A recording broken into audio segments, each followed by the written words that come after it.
ബിസ്മില്ലാഹിർ റഹ്മാനിർ റഹീം.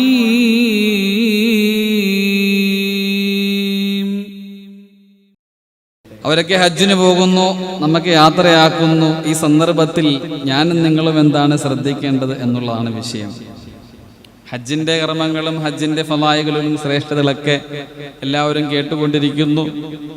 എൻ്റെ പ്രിയപ്പെട്ട സഹോദരങ്ങളെ, നമ്മുടെ കുടുംബങ്ങളിൽ നിന്നും നമ്മുടെ മഹല്ലുകളിൽ നിന്നുമൊക്കെ ഹജ്ജിന് പോകുന്നവരോട് അവർക്കും നമ്മൾക്കും ചില കടമകളുണ്ട്. അവരോട് നമ്മൾ ചെയ്യേണ്ട കാര്യം എന്താണ് എന്നുള്ളത് നമ്മൾ വളരെ വ്യക്തമായിട്ട് മനസ്സിലാക്കണം. അത് നിർബന്ധമായിട്ടും നമ്മൾ പാലിക്കുകയും ചെയ്യണം. അവർ പോകുന്ന ഇടം എവിടെയാണ്, അവരെന്തിനു വേണ്ടിയാണ് അവിടെ പോകുന്നത്, അവരുടെ ലക്ഷ്യം എന്താണ്, അവർ നമ്മളിൽ നിന്ന് പോകുമ്പോൾ നാം അവരോട് പാലിക്കേണ്ട അല്ലെങ്കിൽ ചെയ്യേണ്ട കടമകൾ എന്തൊക്കെയാണ്.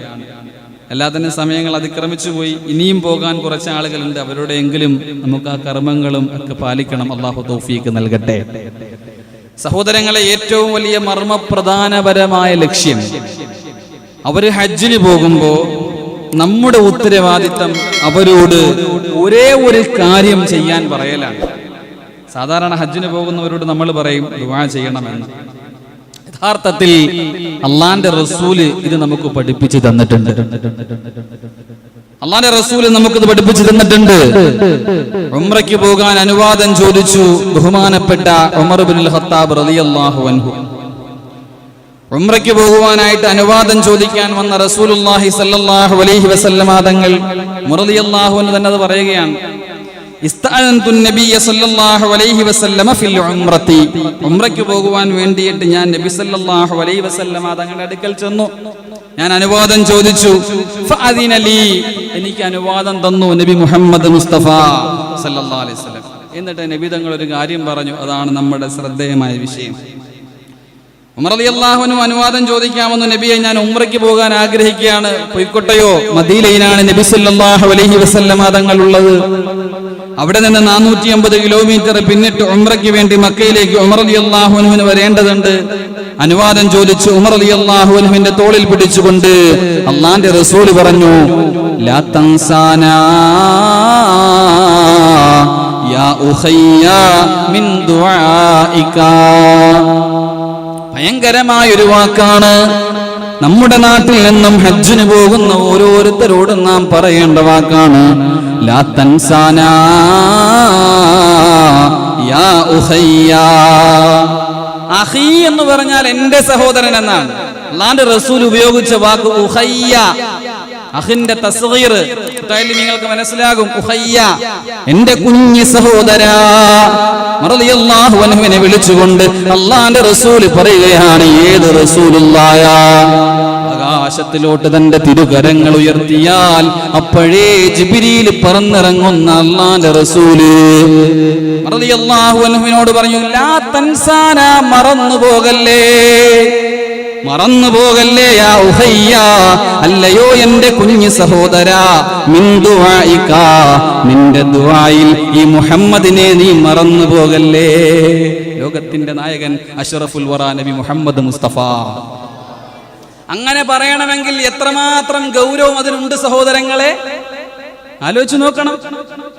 വേറൊരു റിവായത്തിൽ അല്ലാഹുവിന്റെ റസൂൽ പറയുന്നു, അശ്രിക്നാ യാ ഉഖയ്യ മിൻ ദുആഇക, നിന്റെ ദുആയിൽ എന്നെ നീ ഒന്ന് പങ്കാളിയാക്കണേ.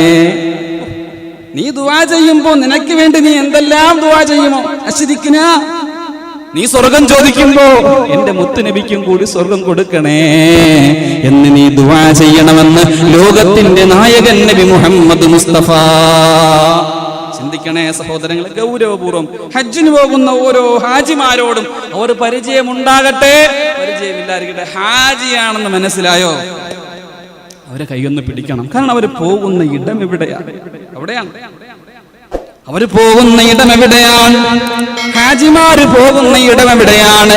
എവിടെ ദുആയുണ്ടോ പ്രപഞ്ചത്തിൽ ദുആയുടെ ഒരു പ്രഹസനം, ദുആയുടെ വല്ലാത്തൊരു ആത്മീയമായ നിർവൃതി, ലോകത്ത് ഏറ്റവും കൂടുതൽ കണ്ണുനീര് ഒഴുകുന്നത് അത് പരിശുദ്ധ മക്കയിലാണ് സഹോദരങ്ങളെ.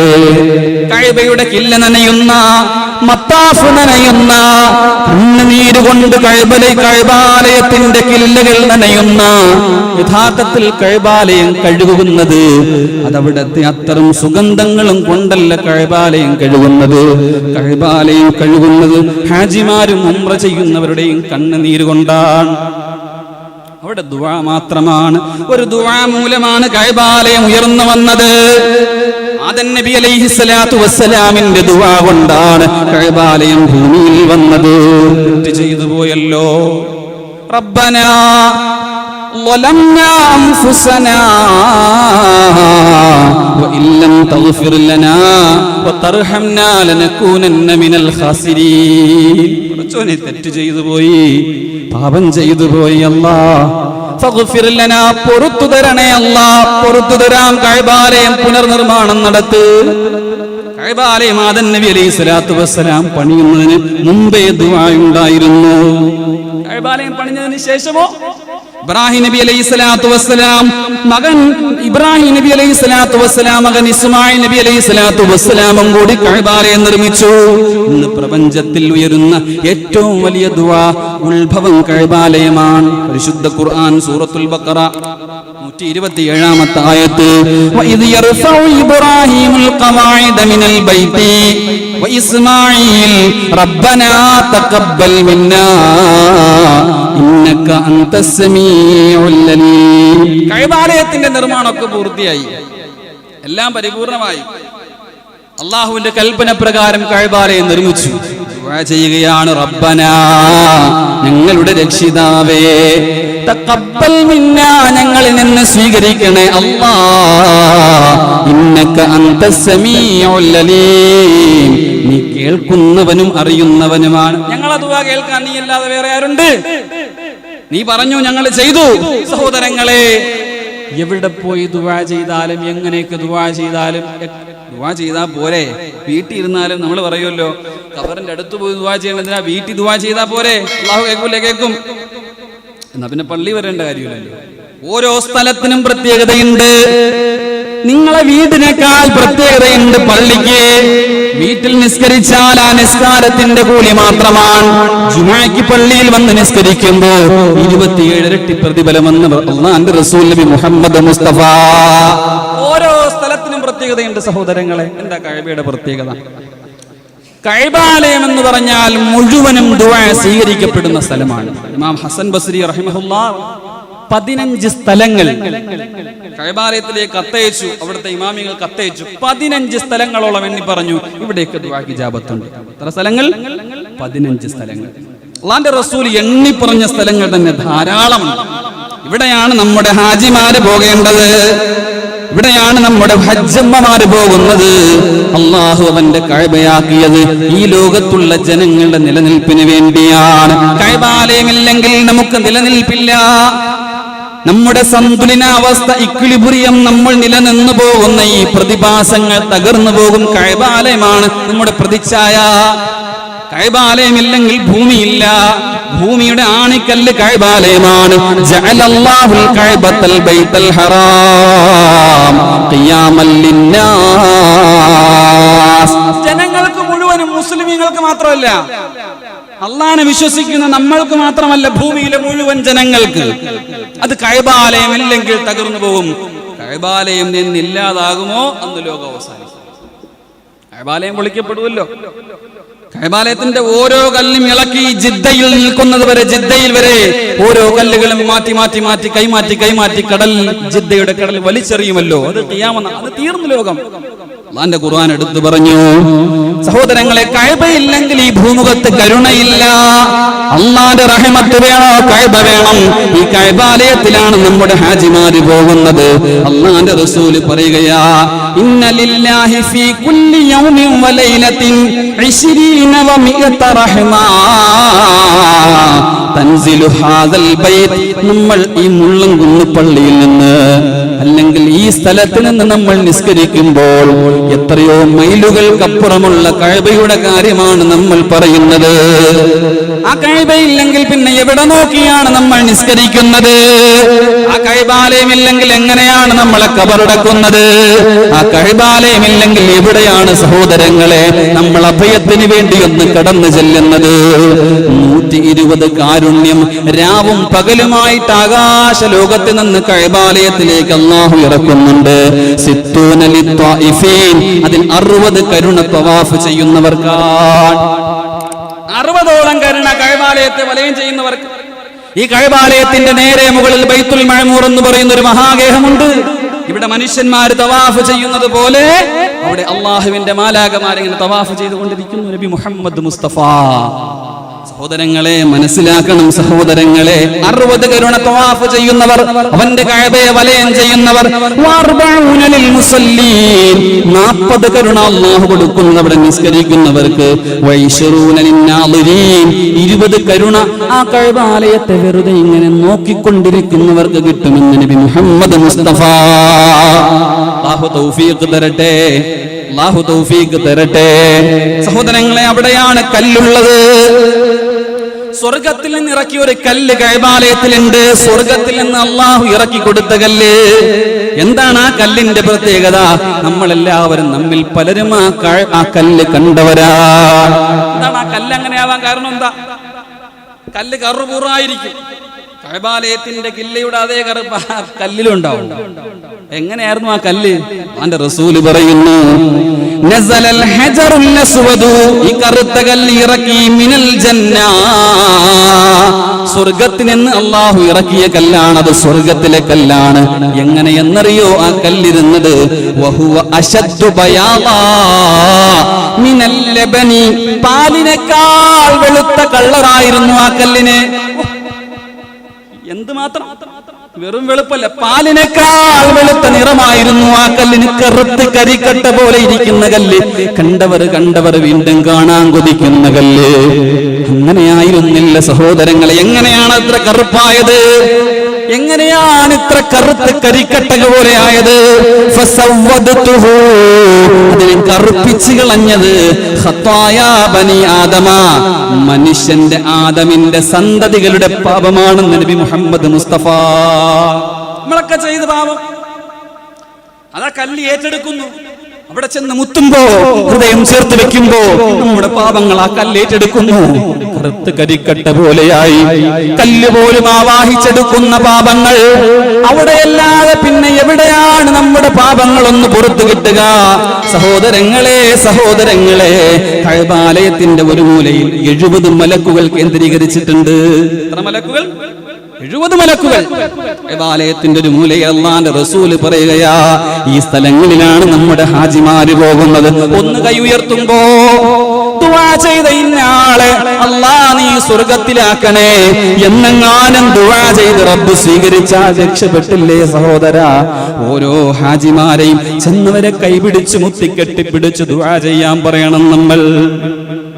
ഒരു മൂലയിൽ 70 മലക്കുകൾ.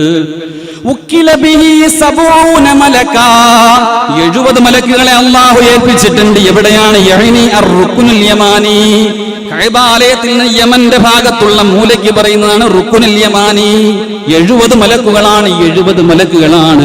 അല്ലാഹുവിന്റെ റസൂല് പറയുന്നു, ഫമൻ ഖാല, ഒരുവൻ അവിടെ ദുആ ചെയ്താൽ, അല്ലാഹുമ്മ ഇന്നി അസ്അലുകൽ അഫ്വ വൽ ആഫിയ വൽ മുആഫാത ദായിമ വൽ മുആഫാത ദായിമ ഫിദ് ദുനിയ വൽ ആഖിറ. അല്ലാഹുമ്മ, അല്ലാഹുവേ, ഇന്നി അസ്അലുക, നിന്നോട് ഞാൻ ചോദിക്കുന്നു, അൽ അഫ്വ വൽ ആഫിയ, എനിക്ക് പാപം പുറത്തു തരുന്നതിനെയും വിട്ടു പൊറുക്കുന്നതിനെയും ഞാൻ നിന്നോട് തേടുന്നു. ഫിദ് ദുനിയ വൽ ആഖിറ, ദുനിയാവിലും ആഖിറത്തിലും. തവാഫ് ചെയ്യുന്നവർ ഇവിടെ എത്തുമ്പോഴാണ് ഈ ദുആ ചെയ്യേണ്ടത്. ഈ ഭാഗം എത്തുമ്പോഴാണ് ഈ ദുആ ചെയ്യേണ്ടത്. ശേഷം അവൻ ദുആ ചെയ്താൽ, റബ്ബനാ ആതിനാ ഫിദ് ദുനിയ ഹസന വഫിൽ ആഖിറതി ഹസനതൻ വഖിനാ അദാബന്നാർ. രക്ഷിതാവേ, അല്ലാഹുവേ, ദുനിയാവിലും ആഖിറത്തിലും ഞങ്ങൾക്ക് നല്ലത് തരണേ അല്ലാഹ്. വഫിൽ ആഖിറതി ഹസനതൻ വഖിനാ അദാബന്നാർ. നരകമോചനം തരണേ തമ്പുരാനെ എന്നൊരാൾ റുക്നുൽ യമാനിയിൽ ദുആയിരുന്നാൽ ഫഖാലു ആ മലക്കുകൾ 70 മലക്കുകൾ പറയുമത്രേ ആമീൻ. ഈ മനുഷ്യന്റെ ദുആ സ്വീകരിക്കണേ അല്ലാഹ്, ഈ മനുഷ്യന്റെ ദുആ സ്വീകരിക്കണേ അല്ലാഹ് എന്ന് 70 മലക്കുകൾ ആമീൻ പറയുമെന്ന് നബി മുഹമ്മദ് മുസ്തഫ. അല്ലാഹു തൗഫീഖ് തരട്ടെ, അല്ലാഹു തൗഫീഖ് തരട്ടെ. റസൂലുള്ളാഹ് കല്ലിൽ മുത്തിയിട്ടുണ്ടെന്ന് സഹാബാക്കൾ അവിടെ എത്തുമ്പോൾ നമ്മളിങ്ങനെ അള്ളാന്റെ റസൂൽ കൈ ഇങ്ങനെ കാണിച്ച് ആംഗ്യം കാണിച്ചിട്ടുണ്ട് റസൂലുള്ളാഹ് എന്നിങ്ങനെ മുത്തിയിട്ടുണ്ടെന്ന് അള്ളാന്റെ റസൂലിന്റെ സ്വഹാബാക്കൾ നിരവധി ഹദീസുകൾ നിവേദനം ചെയ്തിട്ടുണ്ട്. സഹോദരങ്ങളെ, ഭയങ്കര ഇടമാണ് കഅബ എന്ന് പറഞ്ഞാൽ നമ്മൾ സാധാരണ ഹജ്ജിന് പോകുന്ന ആളെ അവന് ഏത് മനുഷ്യനായിക്കോട്ടെ, അവൻ ഇവിടെ എന്ത് തെറ്റ് ചെയ്തവനായിക്കോട്ടെ, പക്ഷെ അവൻ പോകുന്നത് അള്ളാഹുവിന്റെ അതിഥിയായിട്ടാണ്. അവനെ ബഹുമാനിക്കണം, അവനെ ആദരിക്കണം, അവനെ സ്നേഹിക്കണം, അവനോട് ദുആ കൊണ്ട് വസിയത്ത് ചെയ്യണം. നാഥനായ അല്ലാഹു തൗഫീഖ് തരട്ടെ. കഅബാലയത്തിന് ഏറ്റവും കൂടുതൽ ഉത്തരം കിട്ടുന്ന സ്ഥലം അല്ലാഹുവിന്റെ റസൂൽ പറയുന്നത്, ഏറ്റവും കൂടുതൽ ഉത്തരം കിട്ടുന്ന സ്ഥലം അല്ലാഹുവിന്റെ റസൂൽ പറയുന്നു. അനിബ്നി അബ്ബാസ് റളിയല്ലാഹു അൻഹു സമിഅതു നബിയ സല്ലല്ലാഹു അലൈഹി വസല്ലം അല്ലാഹുവിന്റെ റസൂൽ പറയുന്നതായിട്ട് ഞാൻ കേട്ടു. അൽ മുൽതസമു മൗളിഉ യുസ്തജാബു ഫീഹി മാ ദഅല്ലാഹു ഫീഹി അബ്ദുൻ ഇല്ല ഇസ്തിജാബഹാ. അവിടെ മുൽതസം എന്ന് പറയുന്ന ഒരു സ്ഥലമുണ്ട് സഹോദരങ്ങളെ. മുൽതസം എവിടെയെന്നറിയാം? എവിടെയാണ്? കഅബയുടെ ഹജറുൽ അസ്വദിന്റെയും മുൽതസം കഅബയുടെ വാതിലിന്റെയും ഇടയിലുള്ള സ്ഥലമാണ് മുൽതസം. മുൽതസം എന്ന് പറയുന്നതിന്റെ അർത്ഥം തന്നെ ചുറ്റിപ്പിണഞ്ഞു കിടക്കുക എന്നാണ്. അവിടെ ചെല്ലുമ്പോൾ നമുക്ക് കാണാം ഇങ്ങനെ ആളുകൾ അള്ളിപ്പിടിച്ച് കിടക്കുന്നത് കാണാം, അല്ലേ? ഇവിടെ അങ്ങനെ ഒന്ന് അവിടെ പോകാത്തവരൊന്ന് ലൈവ് എടുത്ത് നോക്കിയാൽ ഗൂഗിളിൽ ലൈവ് ഉണ്ടാവും, എപ്പോഴും യൂട്യൂബിൽ ലൈവ് ഉണ്ടാവും. അള്ളിപ്പിടിച്ചിങ്ങനെ കിടക്കണ കാണാം. ഇവിടെയാണ് ഏറ്റവും കൂടുതൽ ദുആ. അവിടെ ഒരാൾ ദുആയിരുന്നാൽ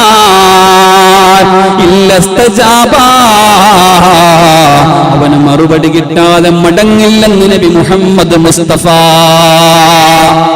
ദുആ ചെയ്യേണ്ട കാര്യങ്ങൾ എങ്ങനെയൊക്കെയാണ് ദുആ ചെയ്യേണ്ടതെന്ന് റസൂലുള്ളാഹി പഠിപ്പിക്കുന്നുണ്ട്. 2 കൈ ഇങ്ങനെ വെച്ച് നെഞ്ച് അതിനോട് ചേർത്ത് വയറും ചേർത്ത് ഇങ്ങനെ വലത്തെ കവളിങ്ങനെ ചേർത്ത് വെച്ച് അല്ലാഹുവിന്റെ റസൂൽ ദുആ ചെയ്തിരുന്നു ഫുഖഹാക്കൾ രേഖപ്പെടുത്തുന്നുണ്ട്. ഭയങ്കരമാണ് സഹോദരങ്ങൾ. അവരവിടെ പോയി ദുആ ചെയ്യുമ്പോൾ ഒരു ദുആ നമുക്ക് കിട്ടിയില്ലെങ്കിൽ എത്ര നഷ്ടമാണ്. അല്ലാഹു തൗഫീഖ് തന്ന് അനുഗ്രഹിക്കട്ടെ. 15 സ്ഥലങ്ങളാണ് ഹജ്ജിന്റെ എല്ലാ സ്ഥലങ്ങളും ദുആക്ക് ഇജാബത്തുള്ള സ്ഥലങ്ങൾ. ജംറകൾ, അറഫ, മുസ്ദലിഫ, മിന, സകല സ്ഥലങ്ങളും 15ഓളം സ്ഥലങ്ങൾ തവാഫ് ചെയ്തുകൊണ്ടിരിക്കുമ്പോൾ, സഈ ചെയ്യുമ്പോൾ മഖാം ഇബ്രാഹിമിന്റെ അടുത്തെന്ന് വേണ്ട സകലമാന സ്ഥലങ്ങളിലും അല്ലാഹു ഇജാബത്ത് നൽകുമെന്ന് നബി മുഹമ്മദ് മുസ്തഫ. കഅബ ശരീഫിന്റെ ഉള്ളിൽ ഒരാൾ ദുആയിരുന്നാൽ അവനും അതിന്റെ ഇജാബത്ത് കിട്ടുമെന്ന് നബി മുഹമ്മദ് മുസ്തഫ. എങ്ങനെയാ കഅബാലയത്തിന്റെ അകത്ത് കയറുക? അതിപ്പോ രാജാക്കന്മാർക്കും ഇവിടുത്തെ വലിയ പ്രമാണികൾക്കും ഇവിടുത്തെ വലിയ വലിയ കോടീശ്വരന്മാർക്ക് കയറാൻ പറ്റുള്ളൂ. നമുക്ക് ആഗ്രഹമുണ്ട് കയറാൻ, പക്ഷെ അവസരമില്ല. ഈ ആഗ്രഹം ആയിഷ ബീവിക്ക് ഉണ്ടായിരുന്നു, ഒന്ന് കഅബാലയത്തിന്റെ ഉള്ളിൽ കയറണമെന്ന്. റസൂലുള്ളാഹിനോടൊന്ന് പറഞ്ഞു,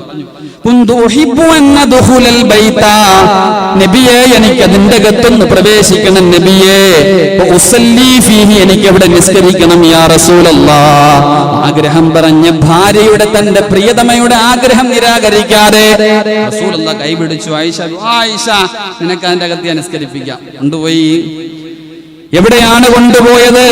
ആയിഷ ബീവി റളിയല്ലാഹു അൻഹ പറയുന്നു, ഫഅദ്ഖലനി ഫിൽ ഹിജ്രി. ഹിജ്ർ ഇസ്മാഈലിൽ നമ്മൾ ചെല്ലുമ്പോൾ കാണാം കഅബാലയത്തിന്റെ ഹജറുൽ അസ്വദിന്റെയും തൊട്ട് ബാക്കിലുള്ള ഭാഗത്ത് ഒരു വളയം അവിടെ കാണാം. ആ വളയത്തിന്റെ അകത്താണ് ഹിജ്ർ ഇസ്മാഈൽ. അവിടെയാണ് ഹിജ്റുൽ ഇസ്മായിൽ ഉള്ളത്. അവിടെയാണ് മീസാബ് എന്ന് പറയുന്ന കഅബാലയത്തിൽ നിന്ന് വെള്ളം ഒലിച്ചു പോകുന്ന പാത്തിയുള്ളത്. അവിടെയാണ് ഉസ്മാൻ റളിയല്ലാഹു അൻഹു പൊട്ടിക്കരഞ്ഞു ദുആയിരുന്നത്. ആയിഷ ബീവിയെ കൊണ്ടകത്ത് പോയി. എന്നിട്ട് പറഞ്ഞു, സല്ലി ഫിൽ ഹിജ്രി, ഹിജ്റിൽ നീ നിസ്കരിക്കുക ആയിഷ. ഇദാ അറത്തി ദുഖൂലൽ ബൈതി, കഅബയുടെ ഉള്ളിൽ നിസ്കരിക്കാൻ നീ ഉദ്ദേശിക്കുന്നുണ്ടെങ്കിൽ ഹിജ്റിൽ നീ നിസ്കരിച്ചോ ആയിഷ. ഫഇന്നമാ ഹുവ ഖിത്അത്തും മിനൽ ബൈതി, ഇത് കഅബാലയത്തിൽ പെട്ട ഭാഗമാണ് ആയിഷ.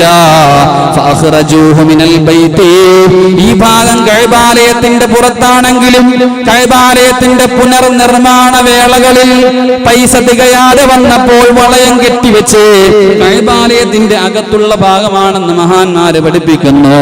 അള്ളാന്റെ റസൂലിന്റെ ഈ ഹദീസ് വെച്ചിട്ടാണ് ഇത് പ്രബലമാക്കുന്നത്. അതുകൊണ്ട് സഹോദരങ്ങളെ, ആകത്തുക നമ്മൾ മനസ്സിലാക്കാനുള്ളത്, അവിടെ ചെന്ന് ദുആ ചെയ്യുന്ന ആളുകളുടെ ദുആ അല്ലാഹു തള്ളു. അവൻ എത്ര കൊടും പാപിയാണെങ്കിലും, എത്ര കൊടും പാപിയാണെങ്കിലും, അറഫ മൈതാനത്ത് വെച്ച് ഒരുവൻ കരുതുകയാണ്, പടച്ചോനെ എന്റെ പാപം പൊറുക്കൂല അല്ലാ എന്നൊരുത്തൻ കരുതി പോയാൽ അവൻ ലോകത്തെ ഏറ്റവും വലിയ പാപിയാണെന്ന് നബി മുഹമ്മദ് മുസ്തഫ. അവിടെ വെച്ച് പാപം പൊറുക്കാത്ത ആരുമില്ല, ആരും ഉണ്ടാവില്ല സഹോദരങ്ങളെ. പോകാൻ അല്ലാഹു തൗഫീഖ് തരട്ടെ. സ്ഥിരം ഉംറയ്ക്ക് പോകുന്നവരെയും സ്ഥിരം ഹജ്ജിന് പോകുന്ന നമ്മൾ കുറ്റം പറയണ്ട. അവന് വർഷാ ഹജ്ജിന് പോകുന്നു, വർഷ അതവന് കിട്ടുന്ന ഭാഗ്യാണ്. പിന്നെ അവന് അതിലും വലിയ ഖൈർ ഉണ്ടെന്ന് അവൻ മനസ്സിലാക്കുക. കാരണം ഈ പോകുന്നവന് വീണ്ടും വീണ്ടും പോകാൻ ആഗ്രഹം. മദീനയുടെ കാര്യം പറയാറുണ്ട്, ധാരാളം പറയാറുണ്ട് മദീനയുടെ കാര്യം. പോകുന്നവന്, ഇപ്പൊ ഞാനിപ്പോ ഒരു പ്രാവശ്യം കഅബാലയം കാണാൻ പോയാൽ പിന്നെ പടച്ചോനെ ഇനി എവിടെ പടച്ചോനെ കാണുന്നത്. കഅബാലയം വിട പറയണ ഒരു രംഗമുണ്ട്, അല്ലാഹുവിന്റെ റസൂൽ വിട പറഞ്ഞു പോയ രംഗമുണ്ട്. സഹോദരങ്ങളെ, ഇനി എന്നാണ് ഞാൻ കാണുക? അള്ളാഹു പോകാനും പോയവർക്ക് വീണ്ടും വീണ്ടും പോകാൻ നാഥനായ അള്ളാഹു തൗഫീഖ് തരട്ടെ. ഓരോ ഹാജിമാരെയും കാണുക, ക്യാമ്പിലൊക്കെ ഒന്ന് പോയി സന്ദർശനം നടത്തുക. പിന്നെ ഇപ്പൊ അടുത്ത വർഷം നെടുമ്പാശ്ശേരി ക്യാമ്പ് ഉണ്ടോ എന്ന് അറിയില്ല. അവിടെ പോണതിന്റെ വില അറിയില്ലാത്തതുകൊണ്ടാണ് നമ്മൾ മടിച്ചുകൂടെ ഇരിക്കും. അവിടെ പോണം. എത്രയോ ഹാജിമാർ ദുആക്ക് ഇജാബത്ത് കിട്ടുന്ന എത്രയോ മഹാന്മാർ അവിടെ വരുന്നുണ്ട്. അവരെ കൈ പിടിച്ചിട്ട് ദുആ ചെയ്യാൻ പറയുക. നമ്മൾ വലിയ ആളൊന്നുമല്ല, നമ്മൾ വലിയ ആളായിട്ട് എന്റെ ദുആ സ്വീകരിക്കാൻ കുഴപ്പമൊന്നുമില്ല എന്ന് ചിന്തിച്ചിരിക്കലല്ല. പാവ കൊച്ചുകുട്ടിയെ കണ്ടാലും പോലെ ദുആ ചെയ്യണമെന്ന് പറയും. റസൂലുള്ളാഹി പറഞ്ഞത് ആരോട്? ഉമർ ഇബ്നുൽ ഖത്താബ് റളിയല്ലാഹു അൻഹുവിനോടാണ് പറഞ്ഞത്. സ്വാലിഹീങ്ങളെ കണ്ടാൽ അവരോട് ദുആ കൊണ്ട് വസിയത്ത് ചെയ്യുക, ആലിമീങ്ങളെ കണ്ടാൽ അവരോട് ദുആ കൊണ്ട് വസിയത്ത് ചെയ്യുക. നല്ല മനുഷ്യന്മാരെയും സയ്യിദന്മാരെയും കാണുമ്പോൾ ദുആ കൊണ്ട് വസിയത്ത് ചെയ്യുക. ആ ദുആ കൊണ്ടല്ലാതെ നമ്മൾ എങ്ങനെ രക്ഷപ്പെടാനാ സഹോദരങ്ങളെ? അല്ലാഹു നമുക്ക് തൗഫീഖ് തരട്ടെ. അത് നമ്മൾ ദുആ ചെയ്യണ്ടെന്നല്ല, നമ്മൾ ദുആ ചെയ്യണ്ടെന്നേ അതിനർത്ഥമില്ല.